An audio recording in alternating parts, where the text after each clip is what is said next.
Magandang umaga po mga boss, ngaon ay aayusin natin ang ating munting bangka na sa kasalukuyan natin ginagamit sa ating pang-araw-araw na hanap buhay at pang-ulam para tipid sa pamamalingki. Ang bangka po na ito mga boss ay nabili kulang sa halagang 1,000 kaya medyo luma na, kaya nung nakaraan gabi binangga po tayo ng isang nilalang sa dagat na siyang dahilan ng aking paglubog dahil halos mahati po ang ating bangka mga boss. Gayon po ay ipapakita ko po sa inyo ang tinamaan kahit sobrang init. Kailangan po natin tiis dahil para may magamit tayo mamayang gabi bago po tayo magpatuloy mga boss. Bako naman PY humingi ng pabor, paki-like, share and subscribe naman po mga boss sa aking munting channel para may bago po tayong video at BKA magustuhan nyo sa pagpatuloy po. Aking ginagawa.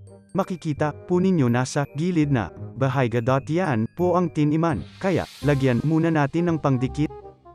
Makalipas ang ilang oras, ay sobrang init na at kailangan magtiis dahil kung hindi ay lagot kang bata. Kapag wala kayong ulam,